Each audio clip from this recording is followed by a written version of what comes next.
So in this segment, we're going to be discussing kind of the fallout of the election, more on the Conservative end, and I'll do a different video on Labour where we discuss the numbers a bit more because I think that's a bit more important.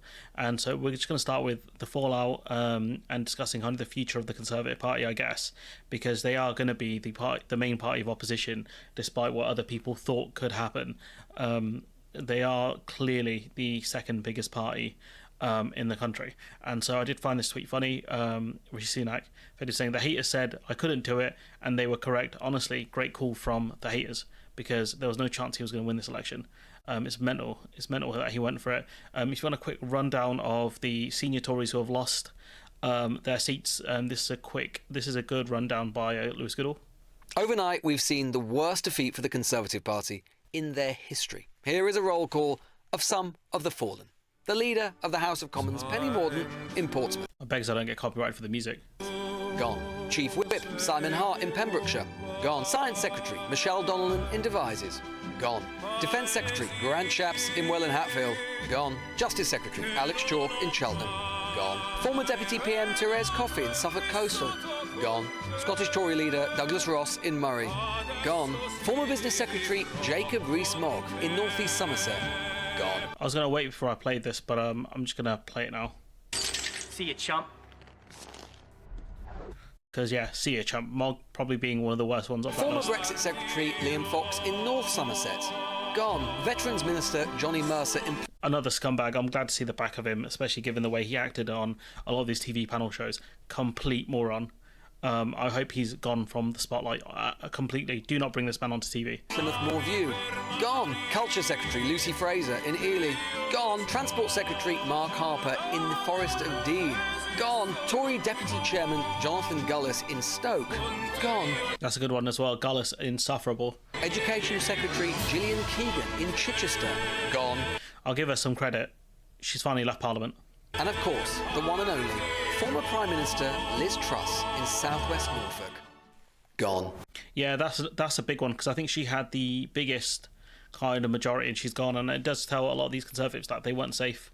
There was a lot of talk about Jeremy Hunt even losing his seat as well, and he managed to hold on, I think, by a decent margin. But when you look at that list, there's some senior Tories. Grant Shapps, he's been done and everything. Therese Coffey, glad to see the back of her, to be honest. Rees-Mogg, probably the most prominent name on this list, next to Liz Truss. So Mogg and Truss gone, which is great. Steve Baker also gone. As well, which we'll be discussing, I think, in this video. Especially he's pissed me off because he was going to retire originally. Then he said he wants to be Tory leader, and now he's saying he's glad he's been voted out because it gives him some sense of freedom. And I'm like, what the hell? And so, who's the biggest loser? Lastly, Rishi Sunak. How shall we remember him? Well, the biggest loser in Conservative political history. Indeed, in British political history. Labour have never ever sunk nearly as far as this in their history either. Look, I mean, we thought... How much is it was a blame laid at his door? Well, look, I think that, the decision to go now was his. Yeah. He surprised his own party in so doing. There's going to be no love for Rishi Sunak by any corner or in any corner of the Conservative Party. Yes, he inherited a bad hand, but he played that hand badly. And that's one of the keys there. There's no excuse, especially since he was Chancellor as well. There's no excuses really for Rishi Sunak in terms of how badly he's performed as Prime Minister. There are barely any positives. He let inflation hit this country. And there was no... apart from the Windsor Framework, what has Sunak actually done that was good in terms of policy from his time as Chancellor and from... his time as Prime Minister? If you argue the furlough scheme, a lot of European countries did it. It's not that big an achievement, in my opinion. I guess for a Conservative, you can argue, it's very surprising. So by Conservative standards, that's good. But you've got two. That's about it, really. Repeatedly. And there is a plenty of blame to go around, and historians will talk about it for a long time, and they'll attribute it in different measures to Boris Johnson, Liz Truss, and to Rishi Sunak. But there is no doubt that Rishi Sunak was the undertaker of the Conservative Party tonight because he chose what the strategy was going to be. He chose how they were going to fight the campaign, and he chose when the campaign was going to be. So yeah, he chose his team, he chose the election day, and he didn't have to do this. He could have resigned if he thought it was that bad. He could have given someone else a run, and at the end of the day, he's the guy who got caught holding the bag, and that's all all it is. And, you know, the Tories are absolutely raging at Rishi Sunak, according to Shoaib Khan. He called the election early, appears to have delivered the worst Tory result in a generation. He says, I can't repeat the messages I just got because there are far too many expletives. So he got caught holding the bag, and they're going to be mad at him because they thought they would have had a chance. Then the whole D-Day thing happened, and they thought, we're lucky to get a hung parliament at this rate. And so more his Steve Baker. I didn't do my duty, but Nick, I have to tell you, it is a dreadful job, and I am just thanking God it's over. Why don't you resign if it's so difficult? This is what I mean, like, when politicians cry about how hard their job is. If you think you're a semi-talented person, just leave. Go find a job where you can get paid more because you think you're so talented. It baffles me. I don't get it. If you didn't want to run again, why don't you just resign? You could have just said, I'm not going to run again in the next election. Like, people like Baker it just befuddled me, honestly. Behind me, and I will not be back. When you say it's a dreadful job, why is it dreadful, Mr. Baker? Encourage anyone to stand for election. My house is like Fort Knox now. I've been threatened with hanging, my throat's slit, acid. And obviously, people shouldn't be doing this. Like, you shouldn't be issuing physical threats to people. That's basic human decency. Constantly carry this SOS device because, you know, if I get stabbed, I'd prefer not to bleed to death on the ground. You know, constant abuse on social media. It goes on. So, look, I'm really very happy that I've got my life back. I'm not sorry. My identity is not tied up in being a member of Parliament. It's been a real privilege to do it. I never dreamt when I was a working class kid in Cornwall that I'd one day be a Privy Councillor and know several Prime Ministers, perhaps. I bet you never thought as a working class kid you would put other working class kids down when you got to power, huh? Better know all. But, you know, thank God it's over. But I just want my staff to get great jobs. And I fear for our country. But All right. the electors of Wickham have set me free from that responsibility. I mean, yeah, I don't know. It's just bizarre. Maybe he wanted to be put out of his misery.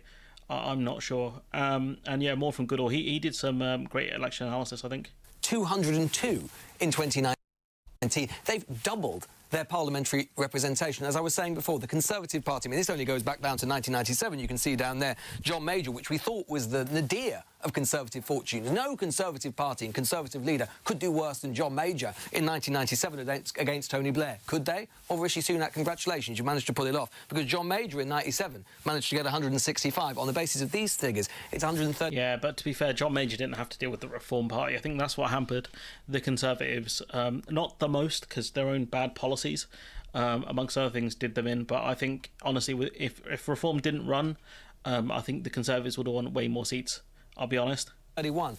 And we've alluded to this already, and this is a great reason to keep watching. At 131, that exit poll would suggest that there will be scores of seats, Conservative seats, which will be determined by a knife-edge result. So that could go down. There will be lots of cabinet ministers who probably thought that they had seats for life. Looking at these numbers, absolutely... Yeah, there's a lot of them gone, and we mentioned them earlier. But, you know, Rishi Sunak got a worse result than John Major. So at least he's going to be in the history books for that one.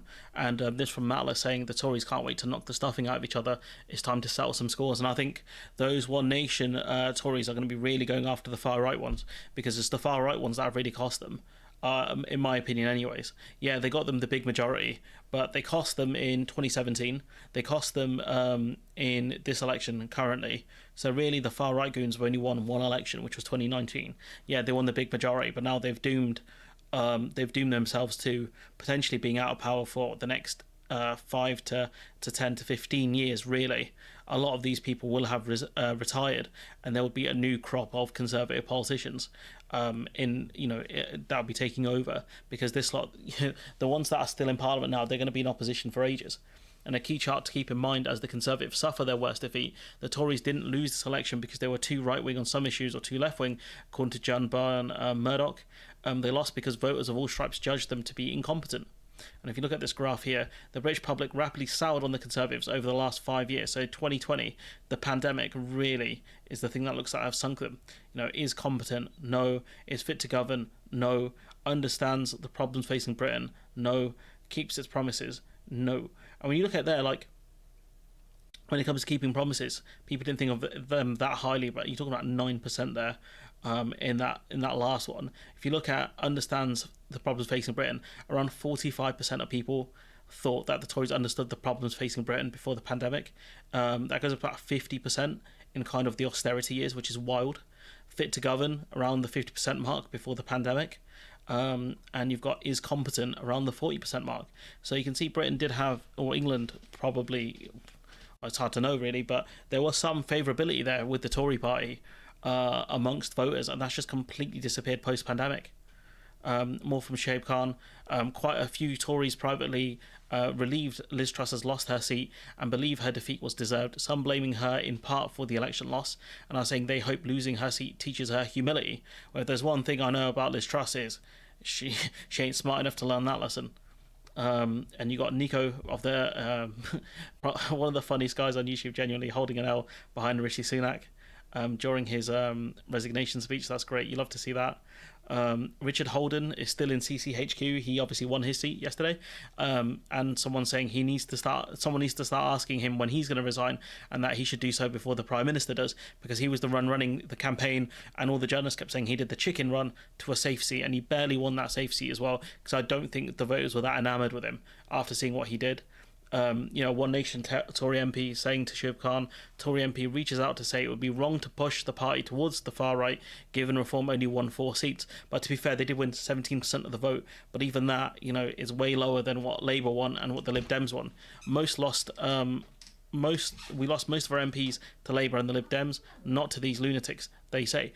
And so the important thing with the Tory party, I think, is, because I don't want to see them push the Overton window further to the right than they already have done, is hopefully they kind of get that and they kind of float back towards the centre a little bit on social issues. But I don't think that's going to happen, given that Suella Braverman is looking to be leader, and this is part of her kind of charm offensive, I guess, saying the Conservative Party has failed the country. Well, there's no two ways about it. It's appalling. I'm horrified by the prospect of a Labour government, but the people have spoken. That's what democracy is all about, and we have to respect what the people have said, and they've rejected the Conservative Party. It's very clear that they're not really enamoured by the Labour Party or Keir Starmer. Which is true when you look at their vote share and their favourability ratings. This is true. This has been a rejection of the Conservative Party and our campaign and the policies that we have been offering, and that's something we have to reflect on. This lot are the ones that made immigration such a big issue. The quote illegal immigration, even though we know it's asylum seekers. They made it such a big issue and then kept saying we're the only ones who can deal with it, and ultimately they didn't deal with it. They created this big problem which could have been resolved in other ways. When it came to the asylum seekers in hotels and things like that, there were ways of resolving that issue, but the Tory party kept this in the culture war and kept making this a big deal. And you can't keep saying to people we're the only ones who are going to fix it, because you were literally in power and you didn't fix it. What more can you do at that point? What more? How much longer are the voters meant to give you at that point, especially when Rwanda was such a crackpot policy? That's a very serious state of affairs that we're in. Very many good Conservative MPs will not be returned to Parliament. Oh no, anyways. I'm very personally saddened by that. And you apologise to the electorate tonight. What were you apologising for, and where does the responsibility lie for this historic defeat for the Conservative Party? Again, we've got to be straight about it. The Conservative Party has failed the country. We've let down our voters. They voted for us for 14 years. We've made promise after promise on a whole host of issues, and we've not delivered. And we've taken our voters for granted. And that's the thing that I've apologised for. And so I think what she's saying there is clear that she's trying to appear humble and say, look, we took the votes for granted. I'm not going to do that. We need to learn these lessons. That's what she's saying, because she's going to run in the next Tory leadership contest. At least 5 Tory MPs are expected to enter the next Tory leadership election. Braverman, Badenoch, Patel, which, Patel's got no chance. She's a gaff machine. Robert Jenrick and Tom Tugg on his hat. So you've got here, I don't know if Jenrick's class is One Nation Tory, but I think Tugg on his hat is. And of course you got Patel, who's kind of far right, Braverman, who's definitely far right, and Badenoch, who's also far right. So it's slim pickings for them in terms of the One Nation Tory aspect. And so I think they're going to pick another far right Tory leader. And they're going to keep focusing on culture war nonsense issues. And they're not going to be that successful, I'll be honest. I think if they focused more properly on the cost of living crisis, they would have been okay. But they didn't. They chose to fight on a culture war, which ultimately they lost. They started a war and they lost a fictitious war, a phony war, as the Americans say. Faisal Islam saying the election of the Green MP, the Green Party leader to Parliament with 4 MPs will be more important for dynamics of this government than the election of the Reform Party to Reform Party leader to Parliament with 4 MPs. Reform have got slightly more. Right now, someone's asking, will Labour be able to fit all the MPs on one side? Faisal Islam saying no. I disagree with him. I think Reform will have a bigger impact because they'll get much more screen time, and they'll probably be able to ask more questions in Parliament as well, knowing Lindsay Hoyle. So I think we're going to keep seeing cultural issues being pushed in Parliament. Just kind of some some different ones here. Sinn Féin are officially the largest Westminster party in Northern Ireland. 2 more seats to declare in Northern Ireland, but DUP cannot win now as many seats, more seats than Sinn Féin. This is a historic hat-trick for Sinn Féin, local, Stormont and Westminster. So it does show you how strong they're doing within Northern Ireland. I think in Ireland they're kind of struggling a bit, but there's some time until that election happens. So they need to really figure out, I think, in Ireland what they're about and how to combat some of the new issues they're facing, especially because of the crisis that Britain helped generate for them in terms of asylum seekers going to Ireland rather than staying in Great Britain. So that should be. I don't know how they're going to deal with that, to be honest. There's a bit more here. Research remembered the biggest loser in British political history. We covered that one. And we've got Ash Sarkar. I think she makes a great point here, which is, I'm going to be saying this for the millionth time in a million variations tonight. What's killed the Tories is the end of low interest rates. Cheap credit held their coalition together while they vandalised public services and wages flatlined. Without that, they've got nothing, which I agree with to an extent. I think, people complain about immigration, but immigration during the 2010s was still quite high. Obviously, it's a lot higher now. But the Tories kept promising they're going to bring immigration down for tens of thousands, and never did, because they knew it wasn't economically feasible. So I think she's right about the low interest rates being the killer here. But anyways, I'm going to leave it there. I think we've done kind of an autopsy. The future of the Tory party is not looking great, to be honest, in terms of, I think they're going to keep shifting the Overton window to the right, and if Braverman and Badenoch are there, they're going to follow Reform UK, and they're going to keep pushing towards the right wing. For all of the Tories that are gone, I'm going to hit you with a couple of these. Are you feeling angry, humiliated? Is that it? See you, chump. And, even though Labour are pushing some small C Conservative policies, which I absolutely detest, and we have seen the end of the Conservative Party. So remember to like, comment, share, subscribe, support the channel on Patreon if you can, and I'll end it with this. Just